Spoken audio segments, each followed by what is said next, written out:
Kula eling dhewe bapak-bapak nu seneng marung. Nak marung teng warung-warung kadang wong wedok erokan ngoten-ngoten kadang dikritik kiai. Kiai kok marung ning wedok. Dari bapak wis pira-pira gelem adol gedang kur. Nah adol barange malah repot dari bapak. Dari bapak lho soal cara bapak ngoten kula nate didhawuhi. Kliru ha nak kiai. Cara aku nak isi yakin wong iku gak zina, gak adol awake berarti apik. Piye-piye dekne adol gedang goreng, adol teh iku nunjukno ra seneng malih, kepengin dagang sing halal anut Nabi untuk rezeki kok halal, adol pecel, adol nasi goreng. Soal dekne rapati nutupi aurat rokan iku seun akhir urusan liya. Aja kok pepeh aurate ra bener terus haram dagangan. Pepeh aurate ra bener haram maca maulid. Engko rusak kabeh. Kiai ra ikhlas ra usah mulang, berarti wong goblok kabeh. Kowe ape ngaji ra ikhlas, ra usah ngaji.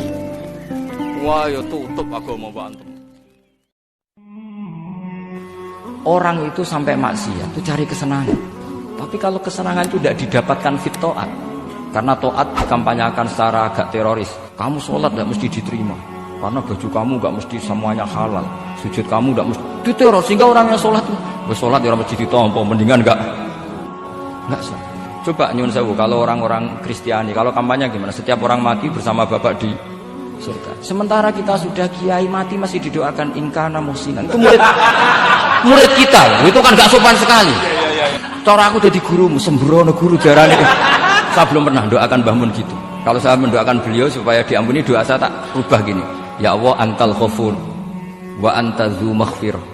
Maka sepatutnya jenengan mengampuni guru saya. Jadi saya itu kalau bilang ingkana itu kayak gimana gitu. Tapi ini urusan jauh ya, sampean nggak boleh protes. Tapi sanate ngono Gus, niki kitab ngono, sampean ngerubah sanat, sampean ngerubah adab. Bilang saya termasuk ulama yang mau bikin gerakan cangkem elek. Karena nanti kalau saya nisbatkan ke Rasulullah itu tidak pantas, karena Nabi ahsanan nasi khalqau wa khuluqa. Tapi saya siap jadi bempernya Rasulullah sallallahu alaihi wasallam. Pernah ada diskusi di Jakarta, ini kisah nyata. Apa dalilnya setelah sholat salaman? Mana hadisnya? Itu dijawab hadisnya tentu kita kesulitan. Kalaupun ada hadisnya dhaif semua yang masalah musafahat. Akhirnya mau tidak mau dijawab pakai cangkem elek. Boleh nggak kamu setelah salam nyalain HP yang off? Boleh. Boleh nggak ke kamar mandi? Boleh. Oh berarti kencing boleh, nyalain HP boleh. Yang nggak boleh itu ingat Allah. Karena mereka mengkritik wiridan, mengkritik salam. Akhirnya mikir. Ada nggak hadisnya orang setelah sholat nyalain HP? Nggak ada kan? Tapi mereka nyalain HP nggak hambatan, tapi untuk salaman masalah.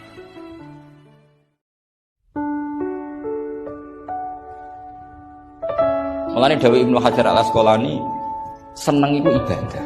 Kok ghayatul iman iku halawatul iman. Di salasun mangkunna fihi wajada halawatal iman. Syarat iman harus menemukan manisnya. Manisnya itu nyamannya. Nyaman itu artinya enak. Nah tentu ekspresi enak itu ya guyon, ceria. Wong menamuni Islam ku enak wong mbek merengut, itu kan malaikat gak ngandel jadi.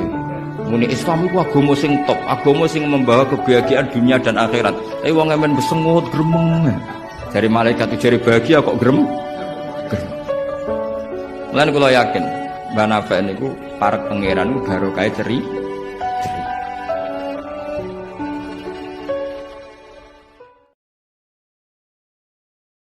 Kula eling dhewe bapak-bapak nu seneng marung. Nak marung teng warung-warung kadang wong wedok erokan ngoten-ngoten kadang dikritik kiai. Kiai kok marung ning wedok. Dari bapak wis pira-pira gelem adol gedang kur. Nah adol barange malah repot dari bapak. Dari bapak lho soal cara bapak ngoten kula nate didhawuhi. Kliru ha nak kiai. Cara aku nak isi yakin wong iku gak zina, gak adol awake berarti apik. Piye-piye dekne adol gedang goreng, adol teh iku nunjukno ra seneng malih, kepengin dagang sing halal anut Nabi untuk rezeki kok halal, adol pecel, adol nasi goreng. Soal dekne rapati nutupi aurat rokan iku seun akhir urusan liya. Aja kok pepeh aurate ra bener terus haram dagangan. Pepeh aurate ra bener haram maca maulid. Engko rusak kabeh. Kiai ra ikhlas ra usah mulang, berarti wong goblok kabeh.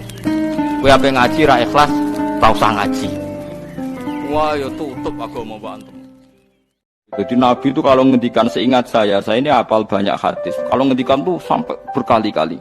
Itu dimulai kalau sedekah pakai ini, kalau ndak mau sampai mulai firsana satin sambil wedhus ijek larang walau bisik tamro separone kurma masih kadang tidak mampu fabi kalimatin thayyibah enggak mampu lagi soalnya tasaddaku walau bitol qoti wajin sedekahlah meskipun dengan ceria. Itu sirinya kenapa saya ngaji guyon karena paling tidak ceria itu happy.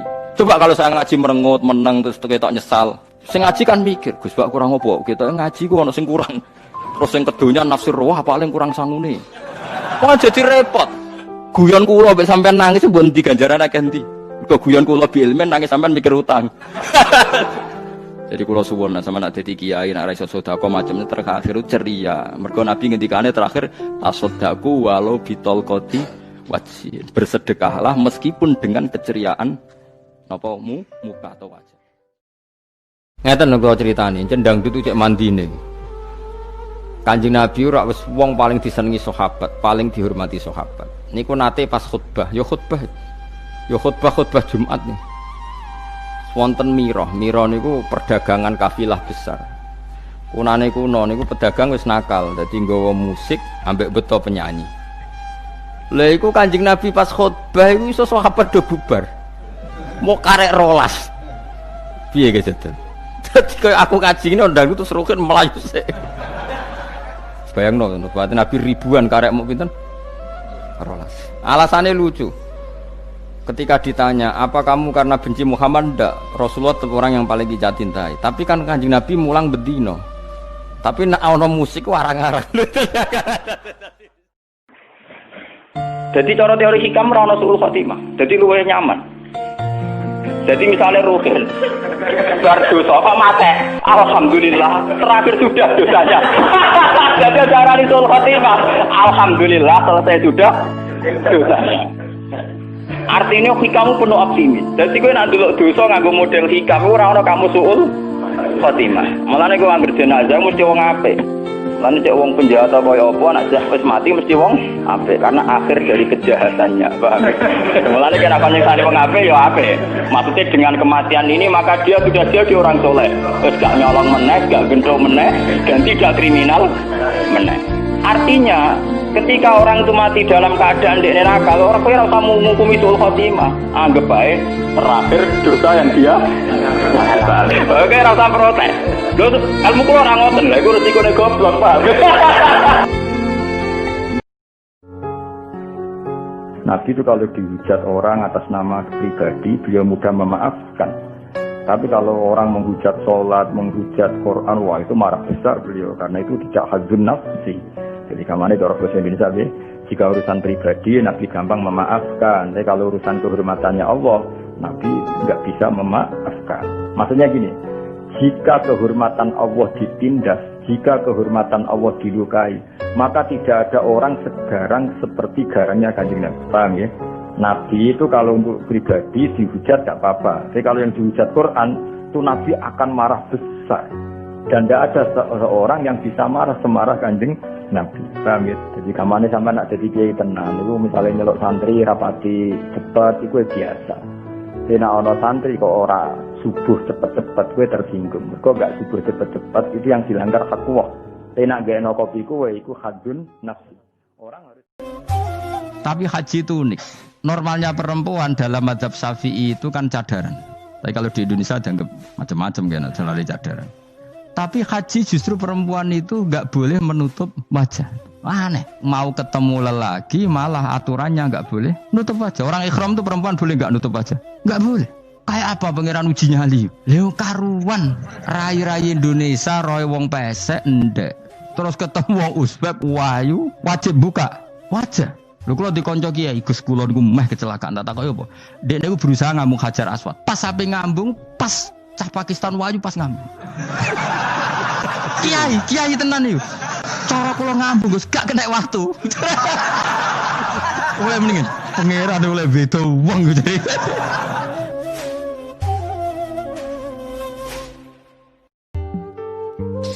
Nah kemudian yang perlu dicatat, kenapa kita menjadi enjoy dengan Islam?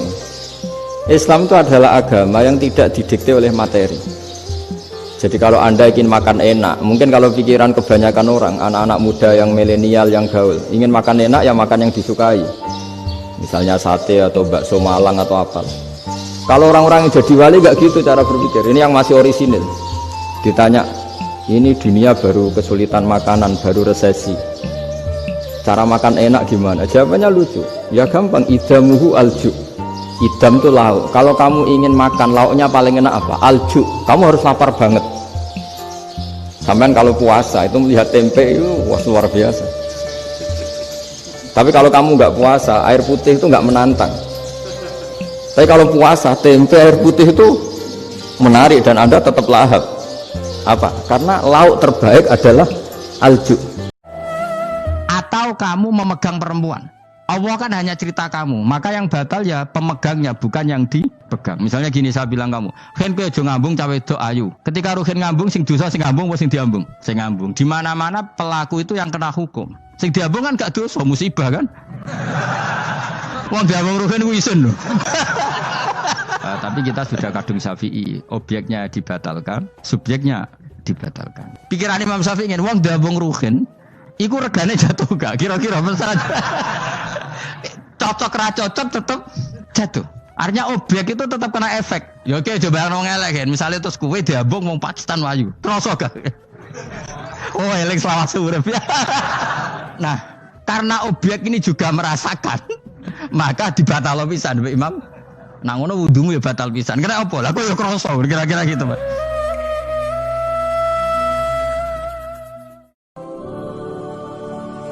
Nabi Isa, nabi sing satu-satunya nabi sing ditakoki pangeran ngeten di depan orang banyak khalayak.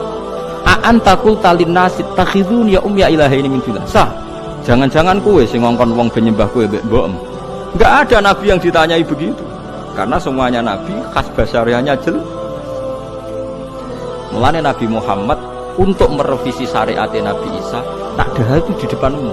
Bahkan Nabi sering dahar di depan pintu. Sing cara Jawa ra ilok. Ya go nunjukno nak beliau hanya basar. Bahkan Nabi Isa tuh jarang ketok dahar. Sampai pangeran sing nerang Nabi Isa doyan mangan. Iku mal masih ibnu Maryam illa rasul. Qad khalas min qablir rusul wa ummuhu siddiqah kana yakulani to. Mulane Rugen sering mangan iku makome dhuwur. Tapi masalahnya mangane krana lesu, lha iku mari elek. Jadi mangan iku nunjukno nak kita iku basar.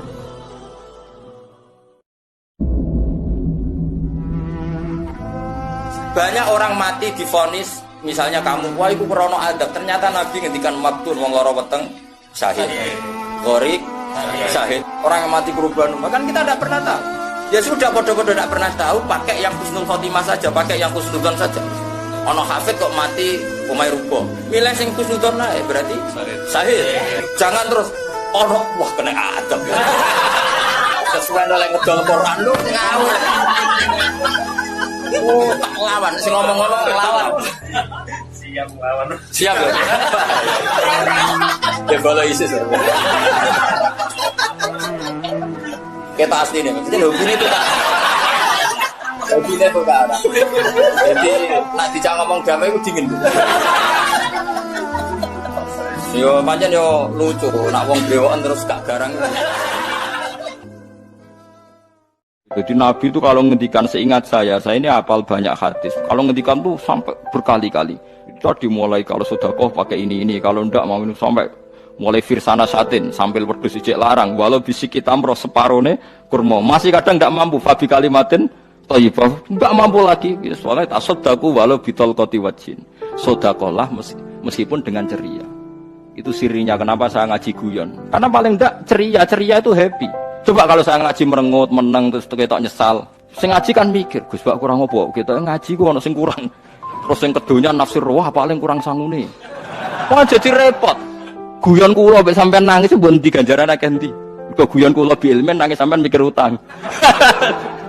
Jadi kula suwun sampean nek dadi kiai nek ra iso sedekah macamnya terakhir ceria. Mergo Nabi ngendikane terakhir tasaddaku walau bitol qoti wajhin. Bersedekahlah meskipun dengan keceriaan apa muka atau wajah. Saya beri contoh, sampean kalau sekarang masih miskin berbahagialah. Karena miskin itu mudah jadi orang dermawan. Kalau orang sudah kaya itu ribet. Coba misalnya sampean jadi santri saya, tak contohkan. Biasanya santri kalau sama kiainya akan loyal. Kamu miskin punya ayam 2, tak minta 1 boleh enggak? Boleh, padahal itu 50 Ya. Terus punya uang 100.000, tak minta 50.000 kira-kira boleh enggak? Boleh, padahal itu 50%. Tapi kalau kamu kaya, punya uang 1 miliar, tak minta 500 juta, boleh enggak kira-kira? Padahal itu berapa? 50%. Gampang mana dermanya orang kaya sama orang miskin? Untuk mengamal 50, itu mahasiswa yang masih miskin-miskin, uangnya hanya 100.000, nraktir temannya habis nggak masalah. Padahal itu berarti 100%. Makanya kalau menjelaskan sunnah Rasul itu yang komprehensif. Sunnah Rasul itu macam-macam. Kata swingi kula terangan. Sunnah Rasul itu wong sing nglakoni semua sing tahu dilakoni Nabi. Termasuk Nabi pernah sholat dalam keadaan takut, pernah sholat gak iso wudu, pernah sholat dalam tekanan, termasuk pernah sholat mau nganggo kelambi setung. Paham ya, terus macam-macam. Ada saiki misalnya sedekah sunah Rasul, mergo kowe kelar. Sedekah sunah Rasul, termasuk sunah Rasul lu kelaparan nganti ganjil weteng ke wanita. Lho mboten firman wanita. Ujung-ujungnya kita nyebut sunah Rasul sing asik-asik ya. Sedekah kan gagah. Gagah dilem sedhi duwe. Saya kowe milih sunah Rasul dibedak-bedak wong 10 tahun terus mangan weteng diganjel ora menang-menang. Iku lakoni sik 13 tahun. Para nabi, para wali, para ulama itu tidak meninggal. Tadi kalau Mbak Anita bilang wafat itu kalau dalam bahasa Arab wafa yafi wafaan itu maknanya nuhoni. Nuhoni itu sudah memenuhi. Jadi sebenarnya memang nggak pernah ada orang mati itu. Jadi kita punya jatah umur, jatah rezeki sudah terpenuhi semua. Namanya wafat. Dari kata wafa yafi wafaan, sesuatunya sudah penuh maka diambil. Kalau roh sendiri nggak pernah meninggal. Ya roh sendiri kalau Mbak Anita bilang kita memperingati kehidupan Gus Dur ya memang hidup karena tadi nggak ada siapapun bilang orang itu mati. Orang mati itu adalah jasad, rohnya diambil dari jasad. Roh sendiri ini nggak pernah berstatus mati karena makanya orang Jawa semua sepakat wong mati itu piye sing nyawane dijabut, jasadnya mati, nyawanya diambil. Kemudian nyawa ini yang mengalami dapat nikmat maupun dapat azab. Sehingga keyakinan ahli sunnah wal jamaah ini perlu didoakan karena menghadapi Allah. Imam Asy'ari sendiri ketika punya metode yang jelimet ya disalahkan oleh ulama banyak karena orang awam itu tidak mungkin paham al-alam mutahoyir wa kullu mutahoyir apa hadis. Akhirnya ulama-ulama termasuk Imam Ghazali, ulama-ulama mutaakhirin beliau ngerti tauhid itu gampang. Gini gue terus pakai survei gue sering cerita tengah ngaji niki. Imam Asy'ari mbak ngakoni cerita ini benar. Ada seorang ahli kalam, ahli debat itu ahli logika, ahli mantek nekani wong desa. Wong desa niku ditakoki, "Ya bedui jare, bima araf tarubba." Kowe iku penggaweanmu angon ngarit, kok roh pangeran niku kondi. Ambek beduine dimaki-maki, "Al-ba'ratu tadullu alal ba'iri." Engko ana tletong ya ana kebone. Jadi ternyata menemukan Tuhan itu gampang, masa ana tletong gak ono napa sapi. Artinya ana athar mesti ana mu'athir, ana makhluk mesti ana napa khaliq. Nah, kemudian logika tauhid itu mapan ila yaumil qiyamah ning umat Kanjeng Nabi Muhammad sallallahu. Bangmu nang ngandel kula. Ning donya mampir ngombe, awak dhewe sedang kasih mati. Misale umur paling rata-rata 70. Bariku mati. Ketika kita mati, yang kita kenang di dunia itu hanya sujud karena itu perintahnya Allah wasjud. Kita ini di dunia disuruh sujud, ora dikon sugih, ora dikon jabat, kon sujud. Meskipun kamu nggak apa-apa, punya jabatan nggak apa-apa, punya uang nggak apa-apa, tapi perintah Allah itu disuruh sujud dan kita sujud. Soal sugih melarat itu biasa lah. Sugih ben juga sing melarat itu, tapi identitas sejati kita disuruh hidup karena untuk kita sudah sujud. Berarti punya nikmat yang untuk membeli surga. Kemudian setelah sujud yang dapat surga kamu ngeluh perkara nanti sepeda motor, perkara rasuki, teko elekmu. Berarti sujud itu mung iso wala taron namtu fi sholati wala ruku'i wala. Itu